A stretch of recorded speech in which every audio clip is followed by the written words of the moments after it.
Hello everyone, আশা করি সকলে ভালো রয়েছো। আমি আগে যে ভিডিওগুলো বানিয়েছিলাম সেটা আর্থিং সিস্টেমের ওপরই, এবং আর্থিং সিস্টেমের যে বিভিন্ন প্লেসের রেজিস্ট্যান্সের ভ্যালু, ঠিক আছে, তারপরে কোন কোন অ্যাপারেটাসে আর্থিং সিস্টেম করা হয়, এইসবের উপর ভিডিওটি বানিয়েছিলাম। আজকের যে ভিডিওটি সেটি হচ্ছে আর্থিং সিস্টেমে যে বিভিন্ন ধরনের ইলেকট্রিক্যাল টার্মস ইউজ করা হয় সেই টার্মসগুলো নিয়ে ডিসকাস করব। তাহলে ফার্স্ট সেটা হচ্ছে আর্থ ইলেকট্রোড। অর্থাৎ আর্থ ইলেকট্রোড বলতে আমরা কি বুঝি। এখানে রয়েছে যে anywhere rod or metal plate embedded in earth for the purpose of making an effective electrical connection with the general mass of earth is known as earth electrode।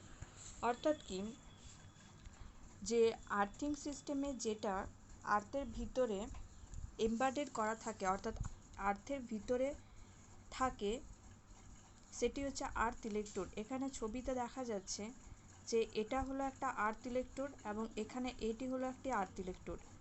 যেহেতু এখানে আর্থিংয়ের জন্য প্লেট ইউজ করা হচ্ছে আর্থ ইলেকট্রোড হিসাবে, তাই এটাকে plate earthing বলা হচ্ছে, এবং এখানে আর্থ ইলেকট্রোড হিসাবে পাইপ ইউজ করা হচ্ছে, তাই এটাকে পাইপ আর্থিং বলা হচ্ছে। এই যে পুরো সিস্টেমটা, এই প্লেট এবং পাইপ, এটা পুরোটাই হচ্ছে মাটির ভিতরে এমবেডেড থাকে, মাটির ভিতরের মধ্যে এটা পোতা থাকে। তাহলে এই সিস্টেমটাকে বলা হচ্ছে আর্থ ইলেকট্রোড। এবার নেক্সট সাম ডেফিনেশন। আবার যে সকল ইলেকট্রিক্যালে টার্মস ইউজ করা হয় আর্থিংয়ে, সেটা হচ্ছে earthing lead. Earthing lead or the main earth conductor, এটা হলো the wire which connect overhead earth wire or any other apparatus to be earth to the earth electrode is known as earthing lead for the main earthing conductor। অর্থাৎ কি, এখানে ছবিতে যদি দেখি তাহলে এই যে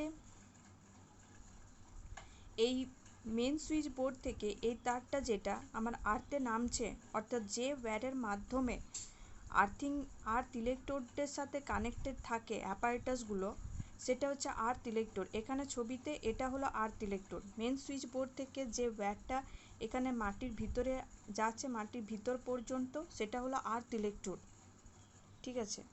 নেক্সট হচ্ছে কি সাবমেন আর্থিং কন্ডাক্টর।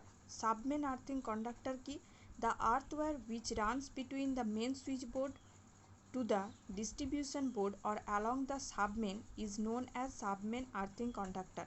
অর্থাৎ এই মেন সুইচ বোর্ড থেকে, এখানে যে ছবিতে রয়েছে, ছবিতে এই মেন সুইচ বোর্ড থেকে এই যে ডিস্ট্রিবিউশন বোর্ড, এই ডিস্ট্রিবিউশন বোর্ড পর্যন্ত যে আর্থিং কন্ডাক্টরটা রান করে, মেন সুইচ বোর্ড থেকে যেটা আমার আর্থ ইলেকট্রোড পর্যন্ত যে কন্ডাক্টরটা রান করে সেটাকে বললাম আর্থিং লিড।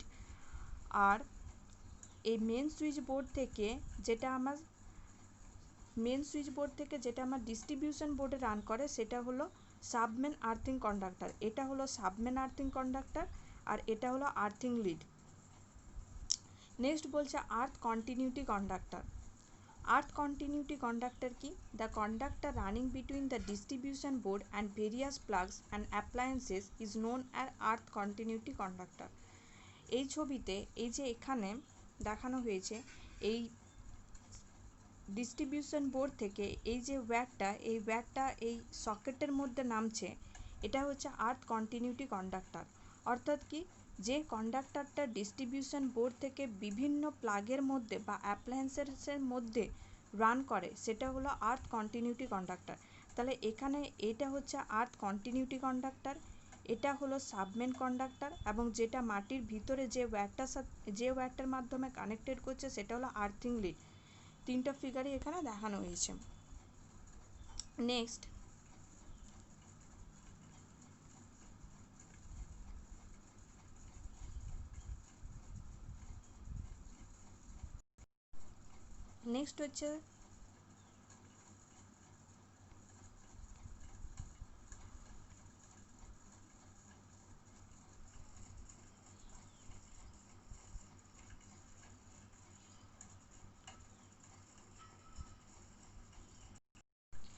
হচ্ছে অ্যাকর্ডিং টু আইএসআই স্পেসিফিকেশান।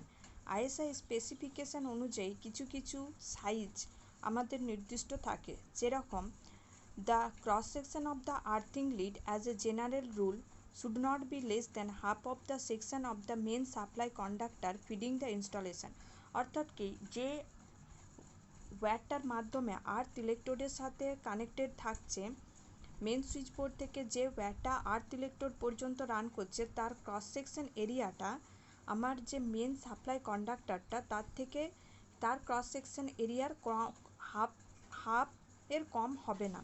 ঠিক আছে, নেক্সট পয়েন্টে বলছে the cross section of the earthing lead should in any case be such that it shall never fuse out even under worst fault condition. অর্থাৎ যে earthing lead মানে যে main switch board থেকে যে ওয়্যারটা নেমে পড়া আর্থিং ইলেকট্রোডের সাথে কানেক্টেড হচ্ছে, সেই ওয়্যারটা কোনো রকমে আমার কোনো ফল্ট কন্ডিশনে যেন না কোনো ক্ষতি হয়।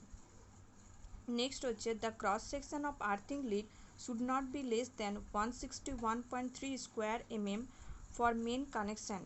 যে আর্থিং লিডের যে ক্রস সেকশন এরিয়াটা সেটা 161.3 স্কোয়ার mm এর কম হবে না। এবং লাস্ট পয়েন্টে বলছে copper wire of size not less than 8 SWG। যদি আমরা আর্থিং ওয়্যার হিসাবে কপার ইউজ করি তাহলে সেটা 8 SWGর কম হবে না এবং 7/0.09 এর বেশি হবে না। 5 mm are used for earthing in case of smaller installation. কিন্তু যদি আমরা স্মলার ইনস্টলেশন করি তাহলে সেক্ষেত্রে আমরা কপার ওয়্যারটা 5 mm ইউজ করতে পারি।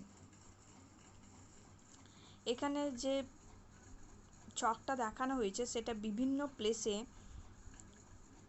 আমার কত সাইজগুলো হয় কপার এবং জিআই এর প্লেটটার, তার ভ্যালুগুলো দেওয়া হয়েছে। ফার্স্ট হচ্ছে কনজিউমার রেসিডেন্ট প্রেমিসেস এরিয়াতে হয় 60 centimetre into 60 centimetre into 3.18 mm যদি আমি কপার ইলেকট্রোড ইউজ করি।